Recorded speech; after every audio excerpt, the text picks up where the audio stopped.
ने जो किया है, मुझे लगता है कि भारत को थैंक यू ट्रंप बोलना चाहिए।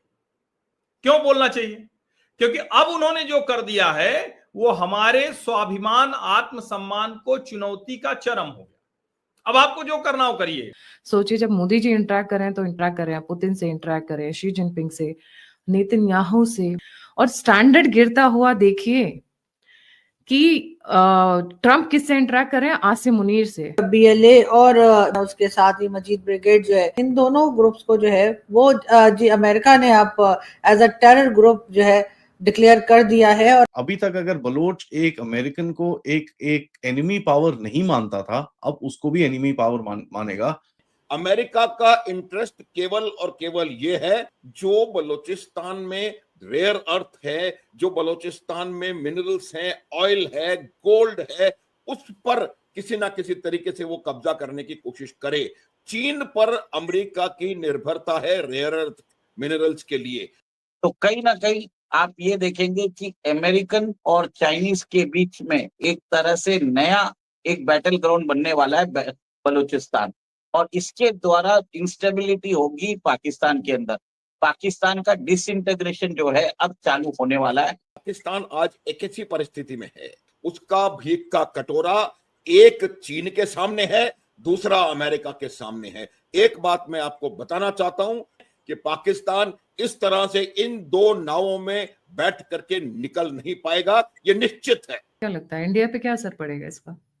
देखिए, इंडिया का फ्रैंकली स्पीकिंग डायरेक्टली कोई फर्क पड़ता नहीं है।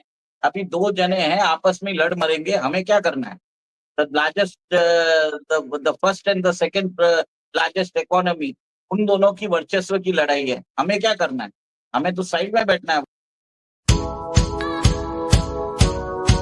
अब ट्रंप ने जो किया है, मुझे लगता है कि भारत को थैंक यू ट्रंप बोलना चाहिए। क्यों बोलना चाहिए?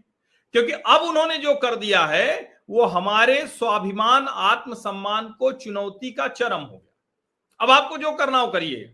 भारत के लिए कठिन समय है, लेकिन नेतृत्व की असली पहचान कठिन समय में ही होती है।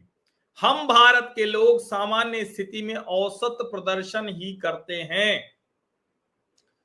धकेले जाने पर श्रेष्ठ प्रदर्शन, और बिना किसी आधार के ट्रंप हमारे देश के साथ जो कर रहे हैं उसमें हमारे पास सर्वश्रेष्ठ प्रदर्शन करने के अलावा कोई रास्ता बचा ही नहीं।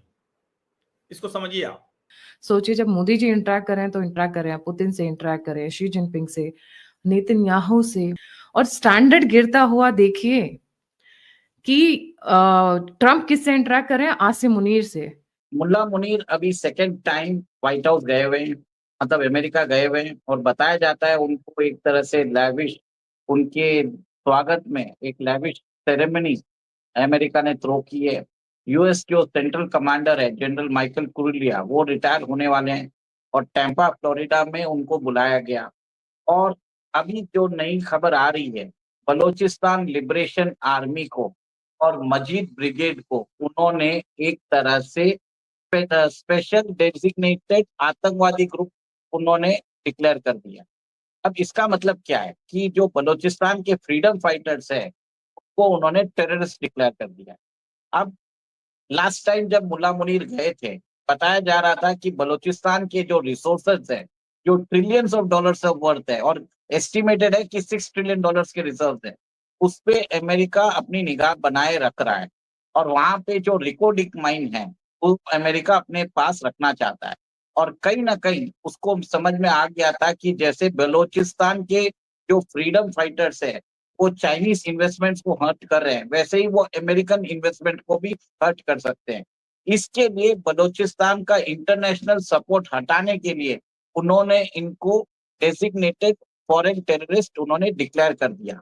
और जो मजीद ब्रिगेड है बलोचिस्तान लिबरेशन आर्मी की, वो एक तरह से उनका सुसाइड स्क्वाड है।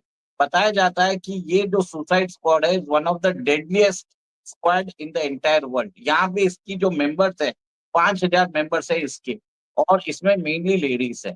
तो कहीं ना कहीं एक तरह से अमेरिका डरा हुआ है। अमेरिका को समझ में नहीं आ रहा कि इनको कैसे डील करें। और एक और एक चीज है, बलोचिस्तान के अंदर इससे बहुत फर्क पड़ने वाला है। वहां पे एक तरह से चाइनीज इंटरेस्ट और अमेरिकन इन्फ्लुएंस के बीच में आप युद्ध जैसी स्थिति देखते हुए जाएंगे। इसमें भारत के लिए अच्छा है। क्यों, कैसे अच्छा है बताइए? क्योंकि जो बलोच लिबरेशन आर्मी है वो एक तरह से अभी दोनों को एक तरह से खत्म करेगी। चाइना के $70 बिलियन डूब चुके हैं सीपेक में। सीपेक का जो है मैक्सिमम इन्वेस्टमेंट हुआ है बलूचिस्तान में। बलूचिस्तान इज 44% ऑफ पाकिस्तान की टेरिटरी। $70 बिलियन चाइना खो चुका है, वहां से वो थोड़े बहुत ही मिनरल्स निकाल पा रहा है। इनफैक्ट मुल्ला मुनीर गए थे थोड़े दिन पहले, जब वहां पे वांग यी ने चाइना गए थे, तब वांग यी ने उनको बोला था कि इधर आप चाइनीज इंटरेस्ट और चाइनीज सिटीजन्स की आप प्रोटेक्शन करिए, नहीं तो हम अपनी फोर्सेस बलूचिस्तान में भेज देंगे, हम अपनी प्राइवेट मिलिशिया भेज देंगे।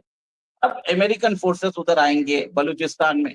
अब देखिए अमेरिकन फोर्सेस में का बलूचिस्तान में आना तय है, क्योंकि वो उधर की एरिया को माइन करेंगे और बलूचिस्तान की जो सीमा है वो ईरान के साथ लगती है। तो कहीं ना कहीं आप ये देखेंगे कि अमेरिकन और चाइनीज के बीच में एक तरह से नया एक बैटल ग्राउंड बनने वाला है बलूचिस्तान, और इसके द्वारा इंस्टेबिलिटी होगी पाकिस्तान के अंदर। पाकिस्तान का डिसइंटीग्रेशन जो है अब चालू होने वाला है। दिस इज एन एक्सेलरेटेड, ये एक तरह से उसको गति प्रोवाइड करेगा।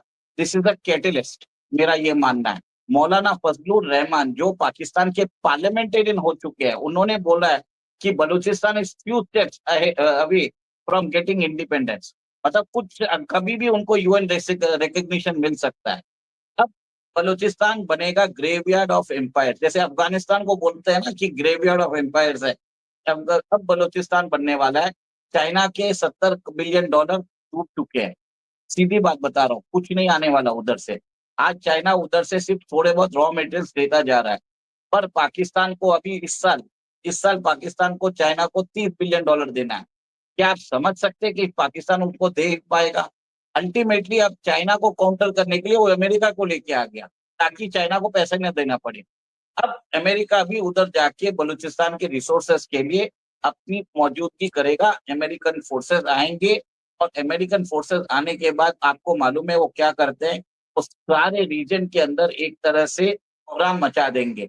मिडिल ईस्ट में करेंगे, सेंट्रल एशिया में करेंगे, साउथ एशिया में भी करेंगे। और बताया जाता है कि सिर्फ बलूचिस्तान नहीं, म्यांमार के कचिन प्रोविंस के अंदर भी अमेरिकन फोर्सेस आने वाले हैं, ताकि वो चाइनीज के जो रेयर अर्थ मिनरल्स है उसकी सप्लाईज को रोक सके, और चाइना का जो एकाधिकार है रेयर अर्थ मिनरल्स पे जो सप्लाई चेन है उसको डिसरप्ट कर सके। और अमेरिका ने कैलिफोर्निया में रिफाइनिंग फैसिलिटीज बना दी है, तो वो क्या करेगा, बलूचिस्तान से और कचिन प्रोविंस से ओर्स निकालेगा और इसको भेजेगा अमेरिका, और ये अमेरिका में रिफाइन होगा। और इससे क्या होगा कि चाइना पे डिपेंडेंस अमेरिका का कम हो जाएगा। जो अमेरिकन प्लेन्स होते हैं, अमेरिकन एवियोनिक्स होता है, जो भी जरूरत है सारे होम मेड करने की बहुत बड़ी कोशिश की जा रही है अमेरिका की। This is a direct strike against China, सीधी बात बता रहा हूँ। And trying to also counter India, आपको क्या लगता है इंडिया पे क्या असर पड़ेगा इसका? देखिए इंडिया का फ्रैंकली स्पीकिंग डायरेक्टली कोई फर्क पड़ता नहीं है। अभी दो जने हैं आपस में लड़ मरेंगे, हमें क्या करना है? The largest the first and the second largest economy, उन दोनों की वर्चस्व की लड़ाई है, हमें क्या करना है? हमें तो साइड में बैठना है। आप बिल्कुल सही कह रहे हैं। दो बिलियन की लड़ाई होने वाली है, that is China and USA right in the heart of Balochistan. और बलूचीज का अगर मैं कहूँ तो बलूचीज का एक वो रहा है, इतिहास रहा है कि उन्होंने कभी भी किसी एग्रेसर को एक्सेप्ट नहीं किया है। They are more like Talibanese. और उनके वहां पे इंटरजेनरेशनल जो राइवलरी है, इंटरजेनरेशनल रिवेंज का है, सदियों तक याद रखते हैं, लेखा जोखा बहुत लंबा चौड़ा रखते हैं भाई, भूलते नहीं है, भूलने देते नहीं है।